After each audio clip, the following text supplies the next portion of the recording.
Radio demek bu var ulu sonugot. Şeýle sonugotuň ösmegiňne, oň kämilleşmegiňne bir näçe halipalar gaty kän wähmet çekipdiler.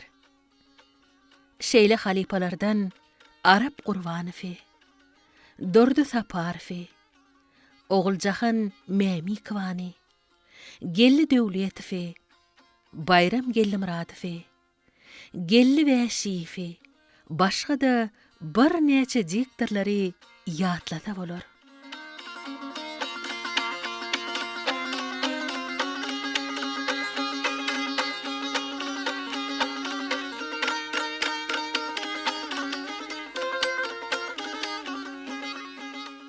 Kepegül aýdy şalem etdi.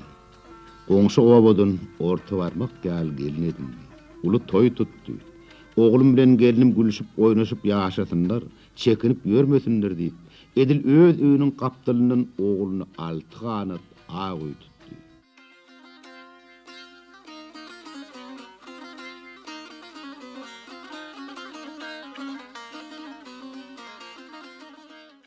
Adamın işi gaytta burnunun tuğu gözünü tamarmış. Hey devlin. Sene koşum kolum bilen geleyip sun velin. Avray diýilýäne qırqlan erkeş diýýändir köneler.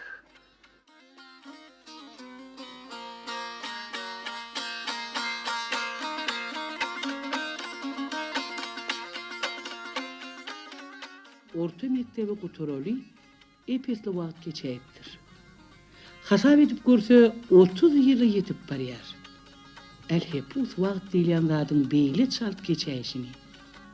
Podon gününe o zatlaryň hemmeti ýap-ýaňy bolup geçen ýaly.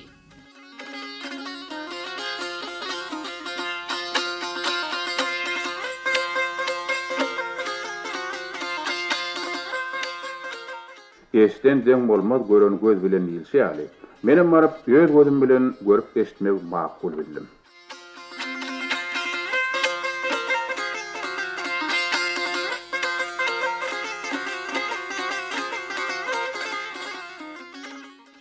Mulla salam berip öýe girýär. Ýaşly adamlar onu hormat bilen garşalýarlar. Wel wakaly mully. Ana o ýerik geç diýip mullyny öýüň törüne geçirýärler. Oturanlaryň ýene biri söň dowam etdirýär. Käme hallar biziň hem saz dinläsimiz gelýär.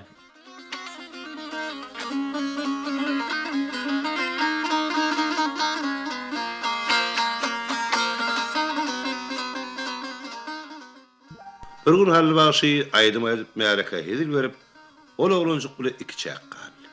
Şonu Bagşy ol oglanjygyň taryna kakyp goýberdi. Aha oglum, şu öýe girip çykyp ýöreniň bäri epesi wagt boldy göri, mene sen adyňa moňly bilemek. Baýagam dutary çalşygy daşardan dinledim.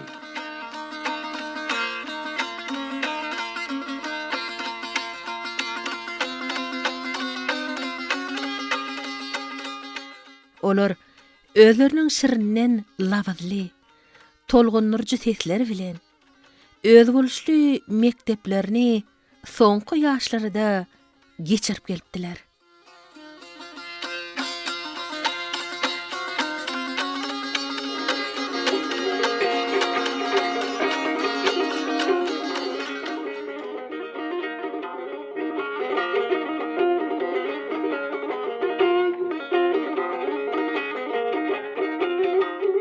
O şey diýdi de şo sady eşitýän ýaly tögürüňäki oturanlary gözaýlady.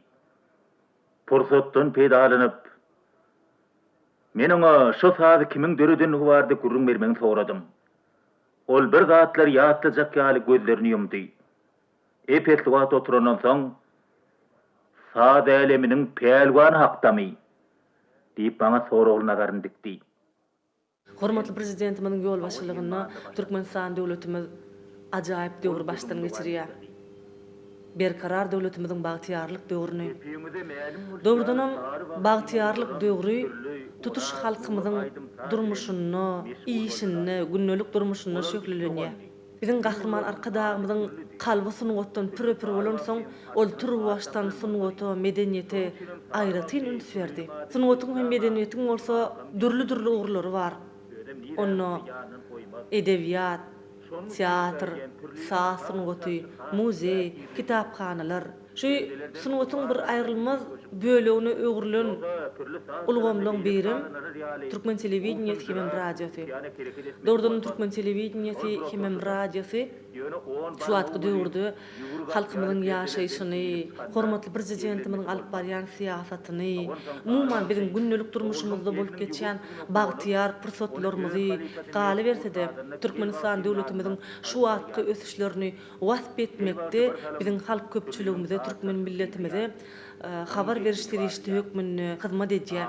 Göräýmäge bir şeýle bir 4 burç gutuda şoň aňyrsyny ýerleşýän dünýä nähili bir seni gozgulaňa salýar. Özümiziň ýadymyzda gijikligimizden başlap tehir bilen radioda ýanglanýan türkmen mukamlaryny oýanardyk.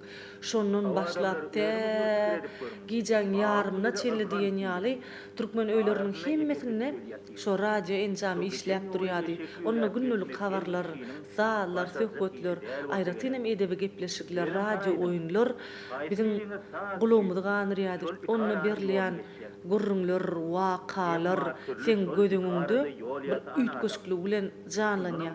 Asly biziň milletimiz edebiýaty, saada, sunuwaty, söhbeti, desanlary, gurrunlary, bir wagtçylary uly hormat goýan halk. Biziň milletimiziň aňyrsy şahannat halk bolan soň gurrun berýän adamlary olaň mydama hormaty uly şu radio enjamy dürüdülenden başlap türkmen öýleriniň hersine diýen ýaly bar. Şeýle gepleşikleri, şeýle wakalaň gurrun berilmegini dürüdýän adamlar şol sunuwaty, edebiýata bütün durmuşlaryny, ömürlerini baglan adamlar. Türkmeniň durmuşyndan gurrun berýän şol wakalar, türkmeniň durmuşyny wasp edýän, türkmeniň edim gylymyny wasp edýän şol gepleşikler hemmesini şonu bilýän adamlaryň ýazanlygy üçin, şonu bilýän adamlaryň okanlygy üçin, şonu bilýän adamlaryň şol eseri saz bilen berýänligi üçin şol gepleşikler halkyň kalbyna şeýle juda goloý baran. Türkmen häsiýetli, tüýs bir sada gögünli, salyhatly, şeýle bir pispel adamlaryň biri bardy, şol döwürlerde olam Yusuf Berdiýew. Kağıda bir giden nokotlar bellerdi. Mahal bolsa gözün südüp oturardy. Soň görüp otursak, şo nokotlar diýänmiz not bolup çykdy. Şonuň üçin hem türkmen aýdym sağsyn gotuny halka ýetirmek Kakam ýaly bagşy tadynlaryň mukaddes gaýry goýulmasy işi digini janygyp düşünýärdi.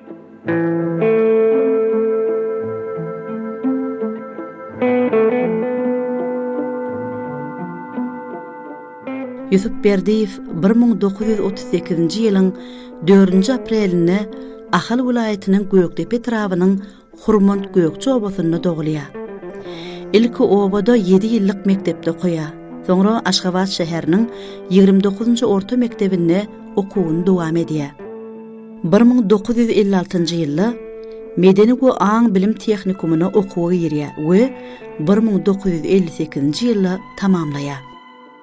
1966-njy ýylda Magtumulady Naqy Türkmen Döwlet Uniwersitetine okuwga girýär.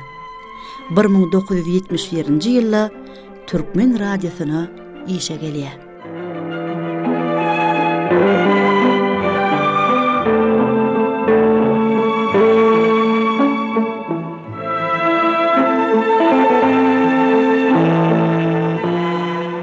Yusuf Berdiýew hormata ýartanmaga münasip adam. 1956-njy ýylda men tejenne orta mektebi tamamladym. Şeýdem okuwga gireýin diýip Aşgabatyň meýdanaň bolan teýenkomna okuwga girmäge geldim. Yusuf Berdiýew olam şo teýenkomma okuwga girmäge gelipdir. Şoňa teýenkom täzatçylaryň, onda da 2 sançygan bölüm bar, kitapxana bölüm bilen klup bölümi. Biz onuň şo klup bölümine okuwga girmekçi bolup tawşyrdyk. Resmen amalanmady. Her kim kimni ýerden näme tanalýar, habarlaşylýar. Yusuf Berdiýewi ilkinji gezek görümde turgun ýalaky özüni erkedýän ýigit ikimiz Turu baştan tanışıp atılığını bir mektep oturun ýaly bollukda gururumuz oku hakkında boluverdi. Adam fizika, matematika, himiyany gaty bilýän eken orta mektepde de ol Moskwa gidip şu tenki bilimler uğrunur ýokary bilim alaryny umydy bar ekeni. Men tejennin tek Aşgabatdan görmedik. Men Aşgabatda gelip Aşgabatda okudum. Şol men üçin bir ullakan derece ýaly duýadym. Çağlykdan tejen medeniýet öýüniň çeperosyonlar toparına gatnaşyp dutar salyp aýdym aýdýadym da. Teýen komda gelimde men näme de bolsa birazjyk sazdan başym çykýardy. Matematikadan, derslerden dağıttan başka. Yüzüp bolsa sapaklaryň daşyndan ol sporda gatnan ekeni. Boksa gatnapdyr, futbolda gatnapdyr. Ýöne hereketleri dağıtlarım, türbenin hereketleri de özüne erk edýän ýigitdi de. Aýhym tanışlyk gidiberdi. Bizi kabul etdiler. Onun derrew akıdyp öýlerini görkezdi. Baryp gördük. Ol biriniň ýekowly ekeni, ýani bir aýallygany bar ekeni. Şu öýlerine akıdyp öýleri tanıştyranyny öýlerine dugtar bar ekeni. Heredişdirdik bolyn bir usta görkezmeli, ondan çalmaly ýöne gowy dugtar ekeni. Bir dugtar gaty gowy ýene ekeni. On derrew bejertmäň uğruna çykallydy. Aşgabatda dugtar ustasy pirlorçuk ýaşaýardy. Onu da beledi ekeni. Şoňa dugtarmy onu äkideň bejerdelliydi. Şeýdip ikimiz tarmyzy pirlorçuga berdik. Şonu bir elden geçirip bize sazlap berdi. Onun kaptallaryna öz daşgyrak inlerinden biri bardy. Olam gograsam men diýdi 4 uly durda bolar, 4 uly durdyň kelek edip bokurda onu aýnadyp aýdym aýtjak diýip oňa da aýdym aýtdyryp bizim kaptallaryna saz salyp şeýdip bir hileki öz başymyza ýerde bir topar döreden ýalak bolup şeýdip garyşdyk gidiberdik. Ondan teýen kom bu torly her kim bir ýere gitmeli, her kim bir ýere iý berilmeli. Ýütübära şu Türkmenbaş şäherine iý berdiler bolar. Gidjek kitaphanada işlemeli. Ol ýütübiň edibiljek zat däl. Ony eger oňa gidibiljek däl. Gidip ýöne baryp görüp durdy. Ana men bir işi edibiljek däl.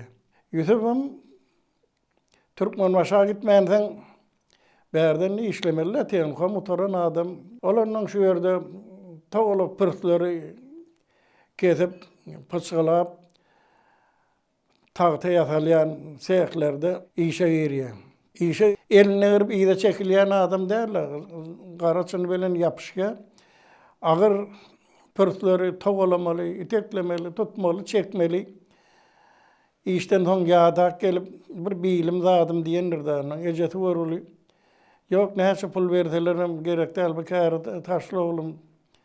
Men beýtmesene başga bir ýeňilrak işe geçäýdi ýa. Onda da bolýa öwreşdim diýip işläp gymyrlap ýör. Şo döwürde de gullugy alýarlar. Harby komisariýat çagyrýar, şeýdem alýarlar. Alanlaryna da Gazagstana düşýär. Gazagstanam soğuk ýurt. Onuň şo ýerlerden hat ýazýar. Oraz gulluga gaýdaýman. Sen gelsen bu ýerde sen soğuk alar, sen donk galarsyň diýär. Amana gullugy deniň hemmesi Gazagstanyň soğuk ýurtlaryna bolmaly. Türkmen Döwlet Uniwersitetiniň fizika matematika fakultetine okuw girmäge geldim. 1963-nji ýylda. Gelip oňa girdim. Birinji ýyl tamamladym, sagaman üstünlikli. Ondan güsbem gullukdan geldi. Gullukdan geldi de sen aman oňaraýpsyň diýdi. Sen anam maksady okuny sen amanyň gaty ozat bolýar diýdi. Menem okaýyn diýdi. Matematikadan gowy şykýatda. Sen gelin matematika geleýden diýdim. Aljaryň diýdim, menem başaran kömegimi ederdim. Ben matematika tapşyrdy. Tapşyrdy. Matematikadan, fizikadan üstünlikli tapşyrdy. Rus dilinden diktant ýazmaly bolany, diktanta bolmandyr berdirdi. Wahy beýle boldy diýdi. Muňa da keýip boldy, ýangullukdan gelen adam.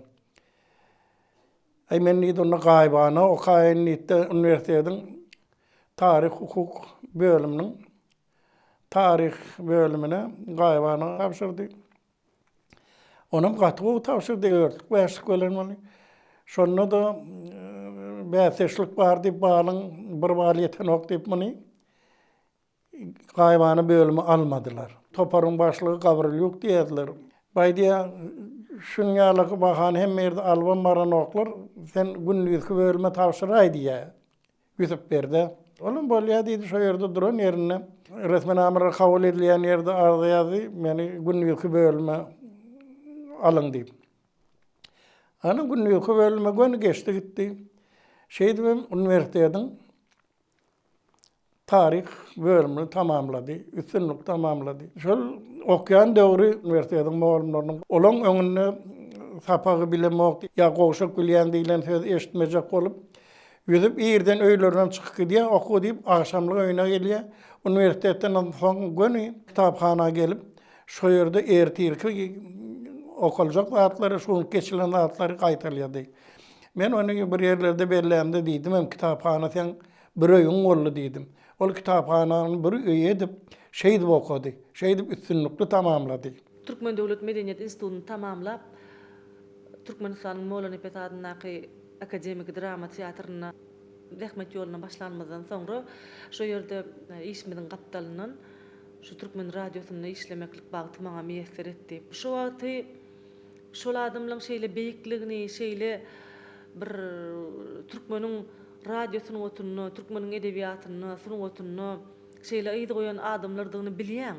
Onu da olaň şeýle mertebeleriniň belentdigini innen göz ýetirýän. Şeýle radio gepleşikliň, radio oçyrklyň, radio oýunlaryň köpüsiniň başyna radio oýuny ýazan Yusuf Berdiýew, radio oçyrky ýazan ýa bolmasa da gepleşigiň awtor diýen ýaly şeýle söz başlygyň başyna Yusuf Berdiýewiň ady agdalýandyr.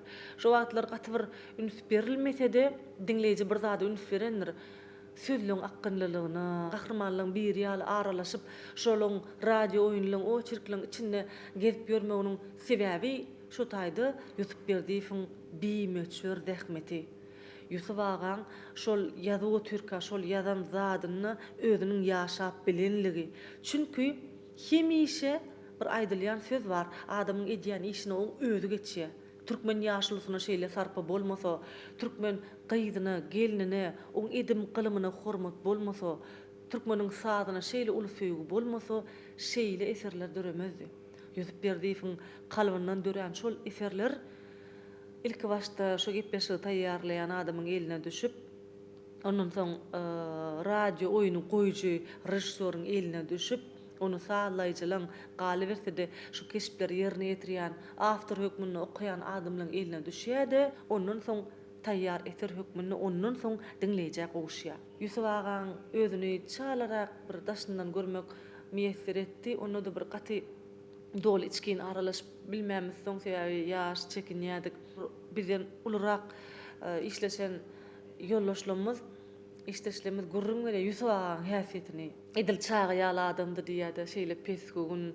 Doğrudan bir ýylgyryp başda şunu Yusuf agaň şu eserleri ýazan adam duram öýtmezdik. Ýaýdan birak durşy, çala gözüňme gelýär, ýaýdan birak sypaýy. Emma has goloýdan işlän ýoldaşlarymyz şoň şeýle bir çağa ýaly adamdygyny şu wagt gurrun berýärler. Doğrudan ol adamlar şeýle bolan soň öz şägirdlerini, öz kalplaryny giýiňden açan soň şolaň ýüregi şeýle sahy, şeýle baý bolan soň şol adamlar şeýle eserleri dürüdip bilenler. Ol öz dinleýijisine de ýer tapýar, özüniň okuyjysyna da ýer tapýar, galyberse de özünden soňraky gelýän ýaş oglan gaýdylary da şo giden bir älem ýaly kalbynyň mahmal ýerlerinden yer beren bolmaly. Şoň üçin bile işleşen ýoldaşlary ondan soňraky gelen ýoldaşlarym Yusuf agaň şeýle mylaýymlykda ýatlaýarlar, şeýle bir mehirlilikde, galyberse de nähiller bir tüýs türkmen adamsy diýen häsiýetnamany berýärler. Haçan film gowgulanyna, radio oýun gowgulanyna, kitap gowgulanyna okuyjyny görýän adamyň dinleýän, dinleýijini şo ýagdaýa salýar. Onu özü bilmezden şol gahrmanlyk arasynda gezip ýören ýaly ýagdaýa çagyrýar. Yusuf agaň galamyndan çykan radio oýunlaryň häzirki bugüne çenli, hatda sözleriniň käbiriniň sen hiç wagt ýadyňdan çykmalygy ol sen şonu ýaşatdy. Tarihçi bolup bir hili medeniyete sunwata sağda yakın edip gidiverdi. Allı da şu radyo oyun eşitiptir bir yedik radyoda. Allah verip durdu. Bir yazan dağıtları beriliya bolun, bana eşitiyadi, dinliyadi.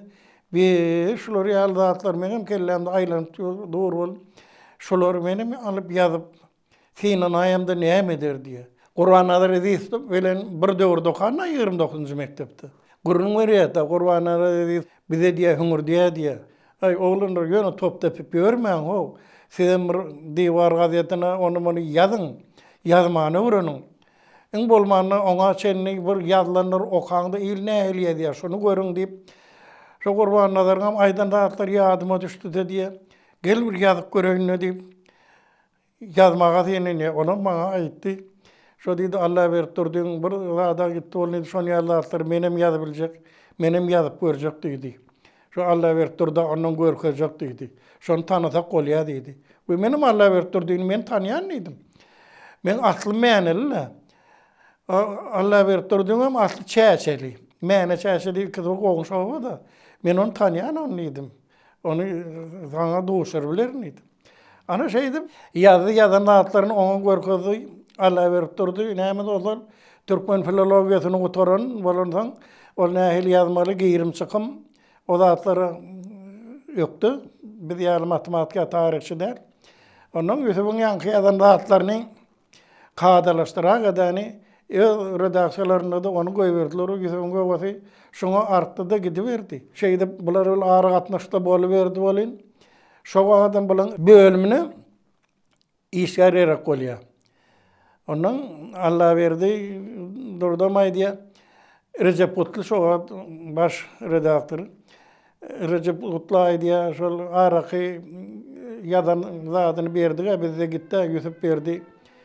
Hügosu katıken şunu alaysak olmaz mı diye.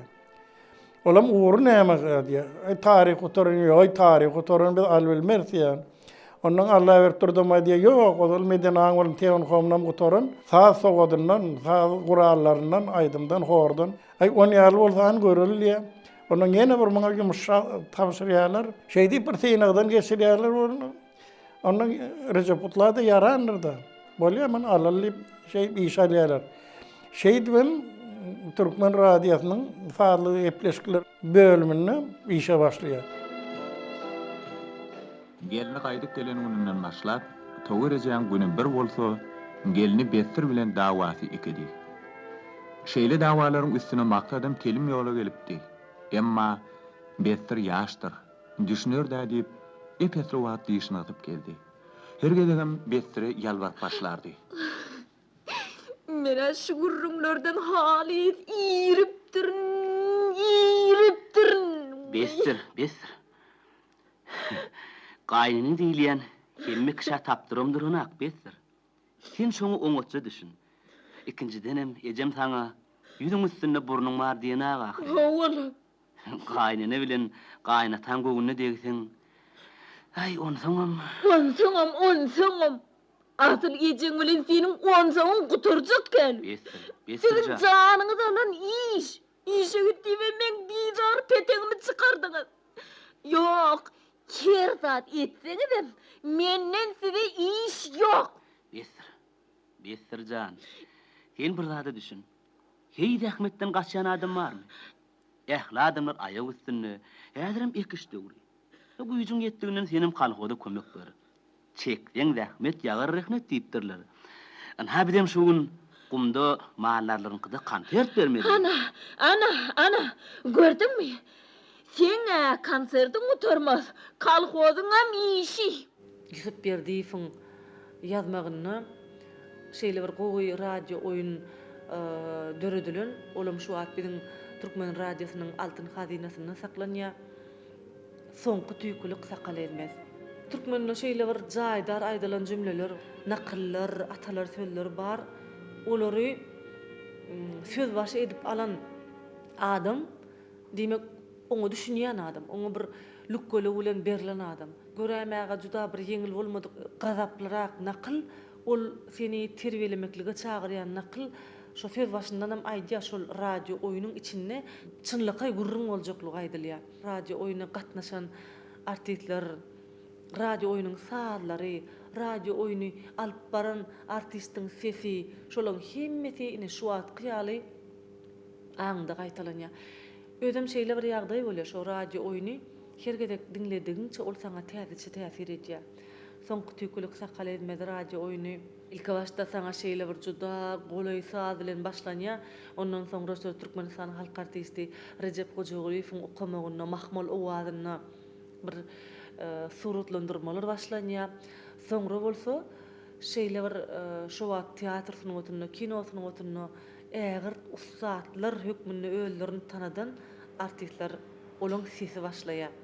Ine şu yerde Türkmenistan halk artistleri Yelizaveta Qarayeva, Durdu Saparov, Savratava ýaly Türkmen sunuwatynyň ägir ustadlarynyň sesleri bilen sen gözüňde ahrimanlar janlanyp başlanýar. Kä halatlarda şeyler bir ýalňyşlyk goýberýär, adam ol düzüdilmez derejede bolýar. Onu yankı nakılın aytşaly soňky tüýkülük sakal ezmez derejede ýalňyşýar. Ana şu radio oyun şu hakynda bir ýaş geliniň bady howa ýaş geliniň özüniň gurundurmuşynyň gadryny bilmelligi, galy bersede ýan ýollaşynyň saada söhbeti, söýgüsini düşünmelligi, ikisiniň başga dünýädeligi, başga dünýädäki adamyň saasyn oty düşünmese, şol adam ýitirip biljekligi hakynda, onu ýitireninden soň gymmatyny düşünýänligi hakynda. Ol agaçy udon ýaly sanraklap eli bilen daşladyn görkezdi. Çaragy ýerinden turup ardyn zyrady. Soňra çäkmeni egine atyp daşşykdy. Görse gyýdy bestir maşyn bilen goşlaryny getiripdir. Yeri evlilik midir? Bu ne boluş? Kaka, mene umukla geldim. Hey. Adamın işi gaytta burnunun tuğu gözünü tamarmış. Hey devlin. Sene koşum kolum bilen geleyip sun velin. Avray diýilýäne qırqlan erkeş diýýändir könüler. Çaraga otulan oyunçu ýaly ýüzüni ýere salyp tamyň ýeňdesine urildi. Onýança bestir maşynyň goşlaryny sürüp başlady. Bestir ulugyýka ýaşan otony goşlaryny çekýänçe oň ýanyna ne ejesi ne de qaqaty geldi. Ece. Kaka. Ne yüzüňe ece diýýäň. Ne yüzüňe qaka diýýäň.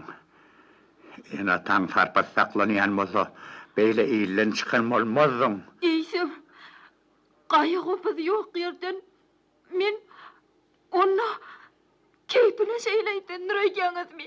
Wah, gyýdym. Deňiňe duşuňa bir sere dagyryn. Sen ýaly buksasyny alyp. Wah.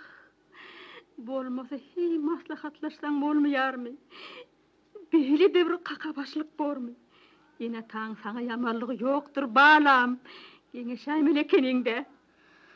Beýle akylly başly bolýan bolsa, İğrer giyjaksam, öýüne mihman bolan adam akıllymysyn? Menim iýlen çykanmysym. Sizin tek näme diýen bir soraň ahyry. Ol bir öýden çykyp giden soň dolanyp gara berjek gumany ýok. Bir görseň, çopanlaryň kydam konsert berdim diýe. Başga bir günem bolsa, paxta meýdanyna çykyş etdik diýe. Öýe gelenem, şu dutaryn qazaq otyr. Üstesine de on gelim gidimem, adam meni hasta edecekle. Ağrıcımı dar eder ýaly bolsa, menim beýçip ýürmäni derece bilen moga. Çaraga näli gece biri-biriniň ýüzüne teredişdiler de öz otoglaryna gitdiler.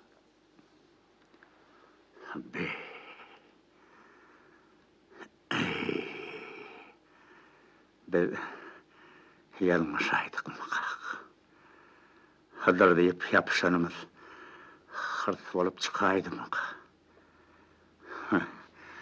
Çakım çak bolsa ol yigitten beyli işlere çıkmalı değil.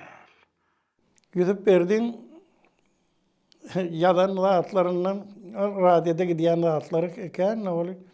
Esası ilkrak yadanları son tüykülük takkalı edmez diyen radyo oyunu vardı. Şunu yazdı.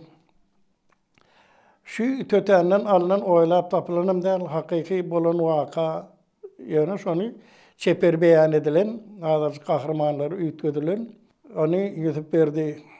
Bir yerde bir bilişlen yollaşından alan mağlumatları. Bunu yazıya, tayarlıya, bollum ediye, onun hödürlüye, iş yerine şunu koyu verildi. O yerde de aliyalar, edebiyat bölümleri var, aydımsal bölümleri var, alıp seyrediyorlar, görüyorlar. Umuman erbetten koyu verse bolcak diyorlar. Onun karşıya giden o göberli onu 2-3 ay geçiyor. Onun yüzüp berdi yine ağır tutuyor. Ben şunu yitirayana değilsiniz. Onu olacak değil mi? Olanıp olmama mümkün niyediniz. Diyorlar onun ahirine sol. Yaşlı işgərlen bir ay diye. O yaşlı işgərlerden Arap kurban son gelen kendi işler şeydi. Son yani kendi matlağı da var ya. Arap kurban ay diye. Yüzüp sen sonuna diye. Şol gelmelen maksadı biriktirse ne diye. Doğuşlardan kov olacak diye. Yüzüp berdim yok, ben onu ütködü bilecek diye. Ben süngümden çıktı. Şu yerden şu duruşuna koyuyan diye. Şey dedim şol son kutuykülük takkalı edmez. 6 aydan ve 8 aydan son koy verildi. Şoğlam çıktı. Halk deysen bunu olu söylen dinlediler.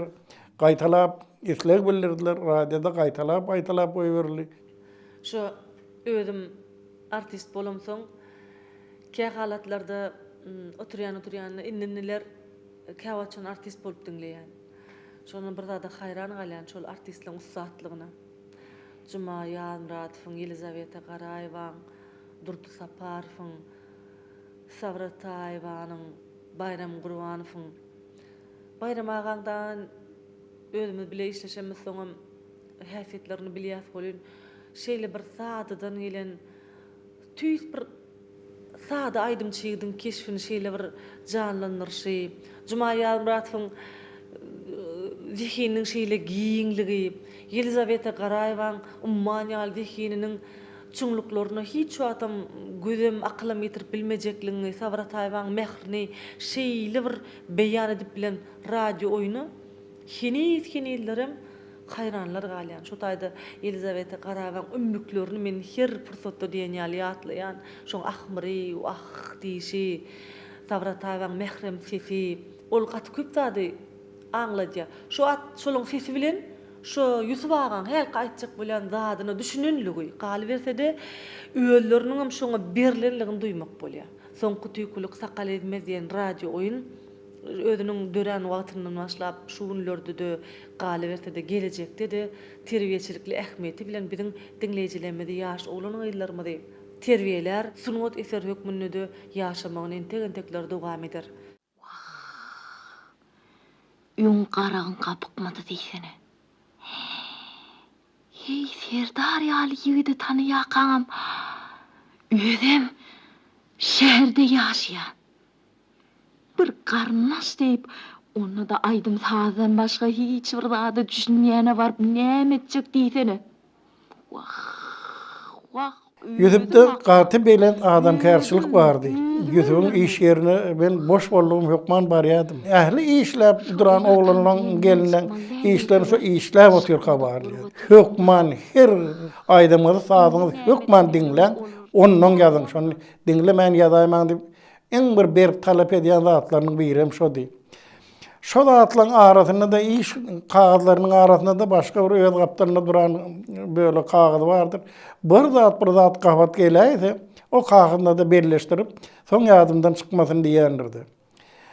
Ondan meni bir şol işgärlerden talap edýän zady bagşlar gelýär, zadanlar gelýär.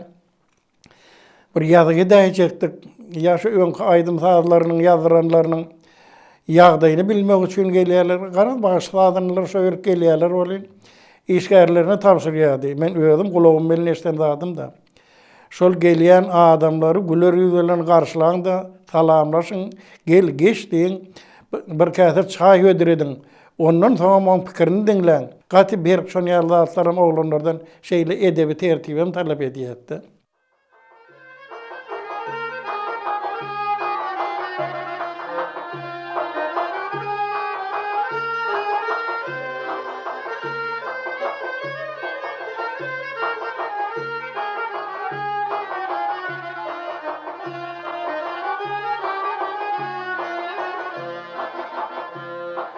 Yürtüm min hoğvana min Sirvi kamat boylarıman Güllün peşi şari yaraşıp dur Acı bırakat boylarıman Güllün peşi şari yari yaraşıp dur Acı bırakat boylarıma Maksat? Agin, sen onu nereden tanıyarsın? Sensiz kadar yare ursun canım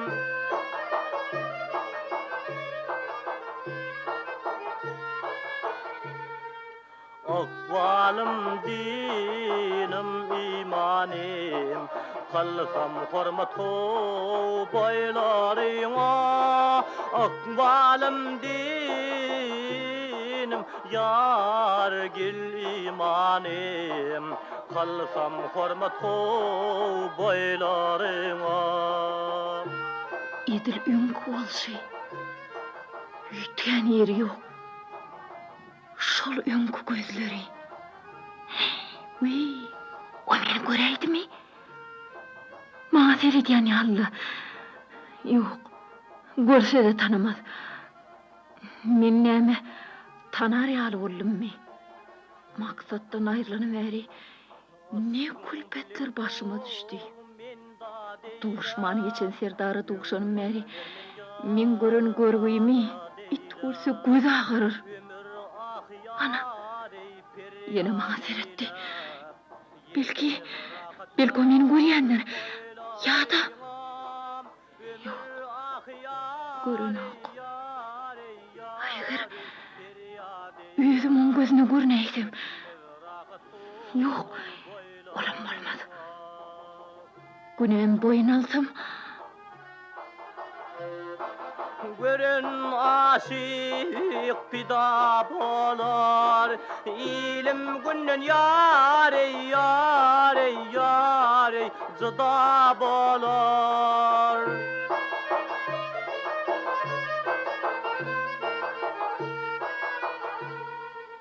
Mağtum gül yari gida bolar Dil keramat boylarıma Mağtum gül yari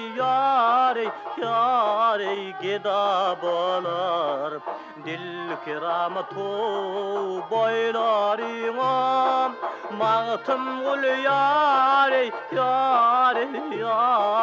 gida bolar Dil keramat boylarıma Dil keramat boylarıma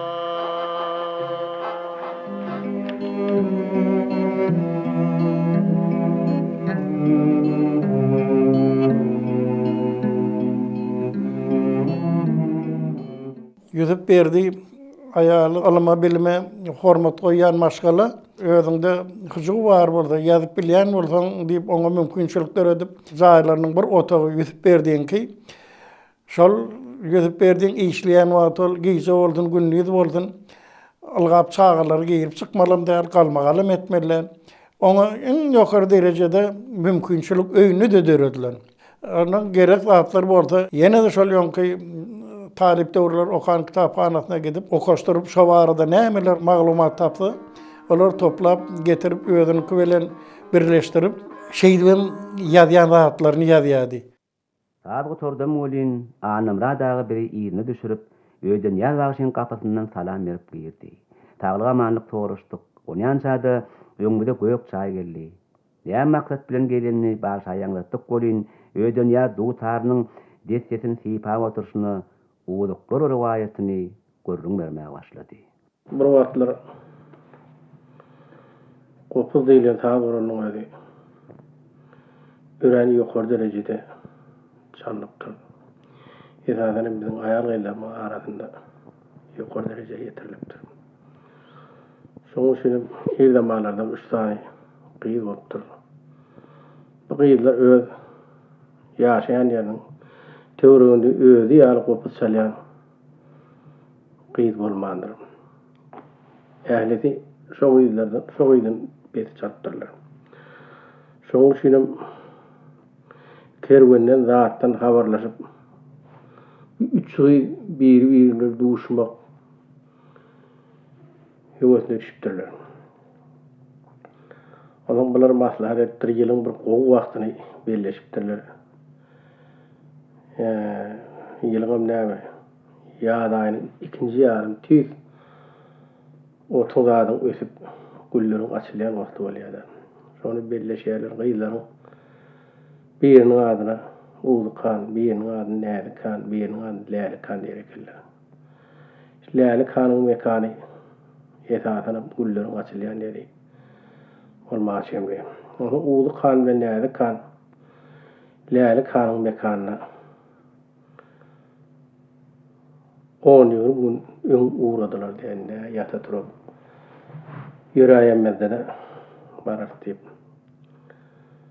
ulu kerwen diýe her diýen üstünde her diýen özi berilipdir diýe her diýen üstünde ýar kece berilipdir ulu ýar kecebeň içinde ýepek ýorgullardan ýüreg edilerken her ýüregiň içinde bir gyýyl.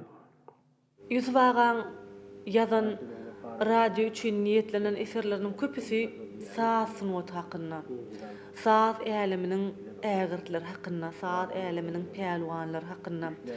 Şu adam eger de özü haýsam bolsa bir zat içkin bilmezden, şoňa düşünmezden, şoňa söýgü bolmazdan beýle goýuzy zatlary ýazyp bilmezdi. Asliyetinde de bizim halkymyzda da duýtara bolan, saza bolan, gyjygy bolan, türkmeniň mukamyny bolan söýgü her ojukda çağalykda terbiýelenýär. Şol eserlerin biri bizim halk köpçüligimiziň arasynda sazlaň, gadymy sazlaň atlary bar. Şeýle bir riwayat bar, şu penni ýoluny uzuklar riwayaty. Bir adymyň belli bolşy ýaly ugudan gelin gyýylar hakynda, uzuklar hakynda, näzikler, lälikler hakynda şo ýerde bir 3 tane ugudan gözel gyýylar bar. Kalwy, owazly, gopuzyň sesinden ýaňa şeýle bir dolup duran, aslynda da şu gopuz saz guraly türkmen gelininiň gyýynyň kalbyndan dören, oň dünýäsinden dören saz gural. Şoň üçin gopuz saz gural diýende şol başdaky uzuklyň emele gelişi, şo gyýylyň sazlary, gulaňa eşdilşi, şol penni çölü, şoň ýaýlasy, şo töwerekdäki owalar hemmesi sen gözüňde janlanýar. Gadymy türkmeniň bir akawasy sen gözüňde janlanýar.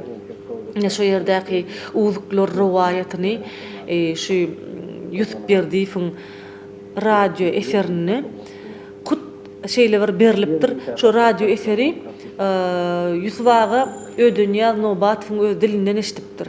Uzuklar adly şeýle bir radio eseri emele gelipdir. Radio eseriň başyna Bayram Gurbanow okaýa, Bayram Ağaň sesi bilen başlanýan şeýle bir penni çölüniň ýaýlasy, ugudan gyýylar. Soňra şol gurrunun uzuklar diýen gurrunun dowamy Ödünýaz Ağaň sesi bilen berilip başlanýan ugudan bir sazyň emele gelişi hakynda. Türkmen sazlarynyň hemmesiniň diýen ýaly aňyrsynda ugudan riwayat ýatyr. Şol riwayatlaryň durly hili aýdyşlary bar. Alamalyk soraşdylar, çay içdiler, çaýdan nahardan para bolan gelip köpüň gözüniň alynda sen aşyk etmälip köpden az taýlanalyp içdi diýer. Otunup ýuwaşa berek gitdiler. Uşadan bir sayara asalalip diye. Bu sayara asallara golya.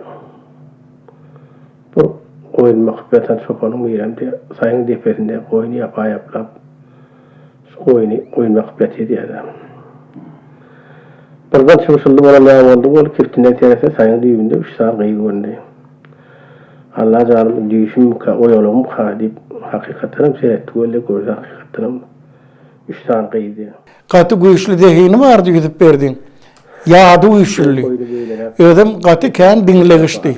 Şoň üçin madama eylak gideli, beylak gideli, aylanalı bir yerde oturmalı deyip giderdi, giden yerine de yaşlar bolsun, yaşlı bolsun, kim näme gurrun verse, şonu garaçyny bile dinlerdi. Şoň üçin gerek maňyzlaryny, manylaryny çöpleşdirip alıp, haýdan nirde gabat gelse uların orunda deyip, şeýle pikiri bar ekenne, onu soň duýup galymda. Sen başla ümleşip de ahir diye yankı näde kana gerek verdiler diye. Yankı ayağına ağırdan gıyda diye.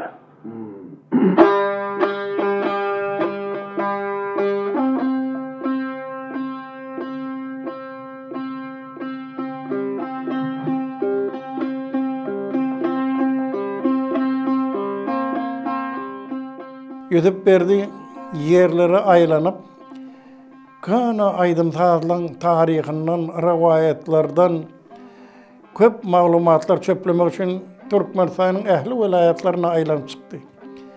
Ol da şoğda gitti, barıp o yerde eyleman analarda mehman oldum dedi, kabul ettiler, beylik başları ayladı, olun üstünde oldum, yazgedik geldim, neyse vaat oldum deyip, bana gelip gurrun veriyedi.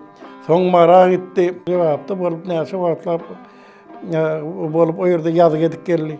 Ona bir gezek levaba, ikimiz gezmeye gittik, gitip berdi, ölen men o yerde kurtlaşlam var, halaşta. Şoňa bardyk goly gidip berdi gelipdir deyip şo ýerde eşitip mehman ýerine ýeňişip gelip başlardan tadanlardan on eden işlerine tag boltan aýdyp gidenler boldy.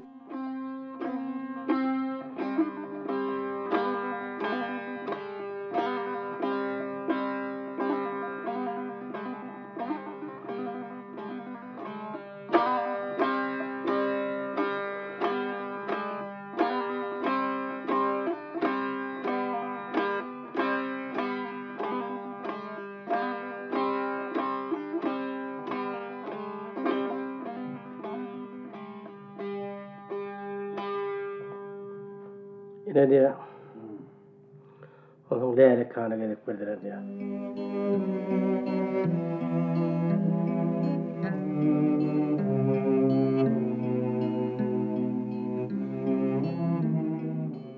Ine Yusuf Ağaň yazan eserlerinin radio dinleýijileri ýeten eserlerinin ýene birim.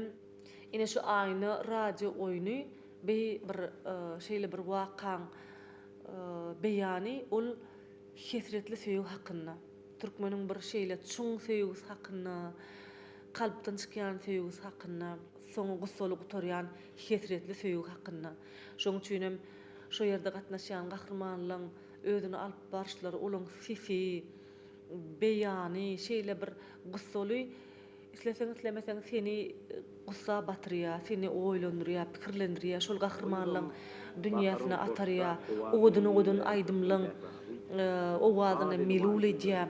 Aýna atly radio oýuny dinleýänlerimiň hemmeti bilýändirler. Şol riwayaty ýazga geçirip onuň halk köpçüligine ýetiren Yusuf Berdiýewiň özüniň şol eseri şeýle bir şol riwayaty çuň öwrenip onuň tüýs türkmençe beýan edip, onuň radio oýun etmekligi çeýle zähmet çekip onu ýetirmekligi şol Türkmeniň sadynyň, sungatynyň, riwayatynyň habarly adamyň kalbynyň gurrun berýär. Sady pınhan söýgüni gursaklaryna saklap bilýän, ony mukaddes duýguny ýygşyryp bilýän, ony gorap bilýän, ony umuruna söýüşmäge jan edýän iksan ýaş çuganyň keşfi.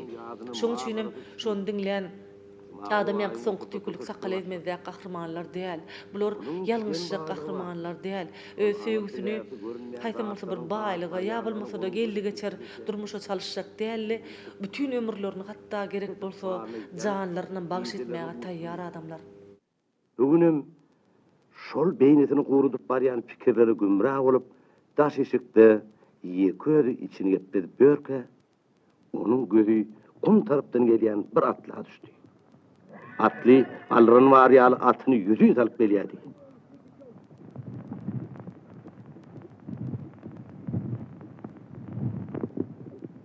Atlı şu olup gelişini Cumağulu Vağ'ın yanına gelip atının başını çekti.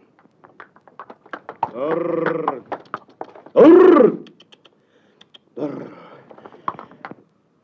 Selamun aleyküm Cumağul Vay. Aleykümselam. Aman oturan mısın? Ay, ay şükür. Daşlarım tükölmedir bayağı. Asıl biz sen miydin öyle kan? Hay hava, bayağı biz. Neyle alsın görünüyen? İyilik bitir vereyim. Olup gelişine komşu ve aramansı çözdü bayağı diyecek gali. Ay. Uzak yolu kültürleyip gelendin. Düş kuşluk çayını çeli. Alaşağım deri kaydıştın. Hormatımız için köp sağ olun bayağı. Ay, çayım içeriyor örse. Bayağı mene haberlice geldim. Haberin orta ait. Ait böyle kan eşteli. İşten bayağı mele vay gelecek çarşembede körp oğlunu güldü başlatmakçı. Ana men şol toyun çakırıkçısı. Cumağulu Vay'a iyiliğin ait deyip meni verdi. Yusuf yine de yazan zatlarının biri aynı rivayeti var. Aynı rivayetin ilki radyoda da onu radyo oynadı ben koy verdi olayın. Son telefilm edip surata alnıya deyip onu ayıttı. Şunu işlep telefilm edip alacak diyerler dedi. Şuna tayarlanıp görünüydü. Ay onu rüyasın şoğulu olsun dedik. Karı şeydi ben Yusuf'un yazan aynı rivayetim telefilm olup çıktı. Ona adamlar gördüler. Olu tamaşa diyorlar. Her şimdiden kaytalanıp görkürdür. Ana Yusuf'tan kalan yadıgarlıkların olan biri. O dehinden çıkan yadıgarlıkların biri.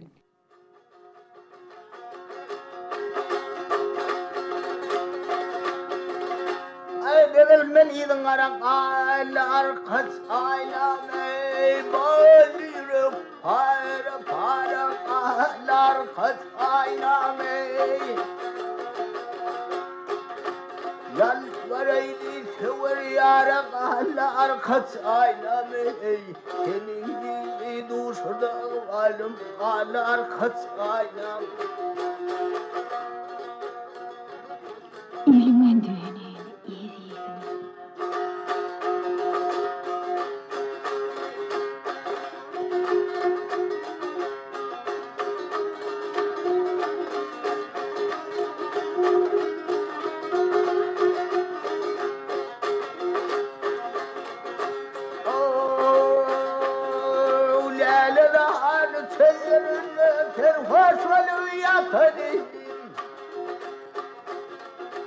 yıllanıp benden duşulen gençe beni tutanayım Yüreğime aşık olup ısladığını vatanım Ben ağam aleyhiyim, aile atı vatanım Alen duran senin bilen aile arkası aynam Görmedin gaharına vay diyen aydını. Giden sehrayaydı.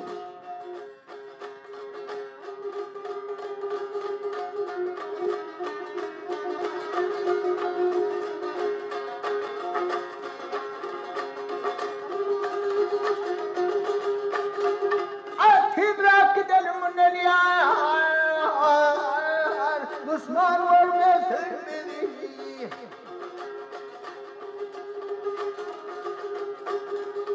Aşkım pirleri gerçekten var adını. Takdirin aşağıda olup yaşa dolma vedi. Kendiliğinden bırak artık kendi için saldım Saldım sana kurban olsun ey Aile arkası aynam Tevfik yer sever ya hayır ailenin taşındır Kevilerin ustam alır helal kalem kaşındır Alyan affede hanhünde gövher giysinden yüreğinde tağma koyun ey. Lidelerde yaşından neyleyin ibarım pare kalı arkası ayna.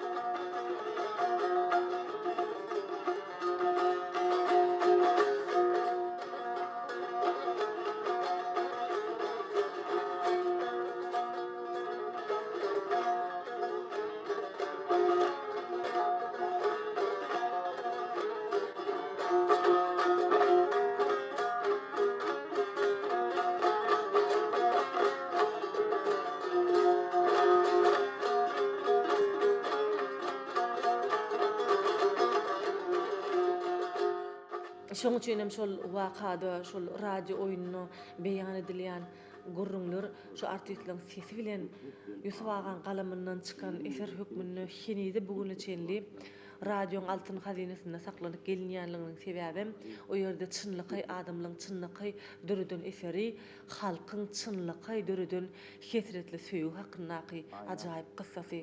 Şol radio oyun dinläningden soň seni nähiller bir arasy gussy, nähiller bir düşünürip bolmaýan jady, türkmen owadyna bolan hiç çat üzülmejek, sapaga düzülen bir birikmeklik, jebislik sen kalbyňda emele gelýärdi. Olam hiç wagt senden aýrylmaýar, sen kalbyňda hemişe ýaşap gelýär. Yüzübün şu çeken rahmetleriň düýbünde ýerde bir zat barda, bir ýerlerdäki bagşylary şahatlandırmak, olan fiyatını halka yetirmek. İkinciden hem halka şolun fiyatını dinlep, şolun ovadını dinlep, şondan lezzet almak. Yurtta şon ýaly dürlü velayatlarda, dürlü ähende aýdym aýdýan bagşladynyň bardygını halka yetirmek düýbünde ýatan maktadan şol maksat bilen şol işleri berjay edýärdi. Her gede gidip gelene ýada gelse de şondan lezzet alýar. Gidip ýazyp alan zatlaryny şolong aňarda şol aýdyp berişleri, gurrun edişleri, ýerine getirişleri, gelmem halka yetirişi, şoňa öz çeken zähmetini özü goňa begenýärdi. Hormatly prezidentimizin ýol başçylygyna bagtyar durmuşda ýaşaýan ýerleşlerimiziň hem kalby türkmen owadyna, türkmen sadyna söýgüden pür sebäbi diýsem biziň sadymyz öz başyny gaty gadymetten alyp gaýdýar. Häzirki döwürde bolsa türkmeniň medeniýeti, sady, söhbeti bütün dünýäde eşdilýär. Türkmen dutarynyň owady dünýäge ýaň salýar. Türkmeniň owady parahatçylyk sady, dostluk, dogonluk sady bolup bütün älemde ýanglanýar. Mun göz başyny bolsa sady, söhbeti hormat goýan gahrman arkadagymyz dur. Turwastan halypa şäherlik ýoluna giň ýol açyp beren gahrman arkadagymyzyň jany sag bolsun. Ömrü uzak bolsun edýän biýmeçör aladalary mundan buýanada diňe rowaşlyklary beslensin. Bizim gahrman arkadagymyz halka hyzmat eden wagtyny özüniň ukybyny, zehinini sarp eden adamlara hormat goýmaklyga çagyryp, şolary ýatlamaklyga çagyryp, şolary halka ýetirmek, şolary halka wagt etmekligi ünneýe çagyrýar. Gahrman arkadagymyzyň ömrü uzak bolsun, el halk üçün çeken zähmetleri rowaç bolsun, jany sag bolsun.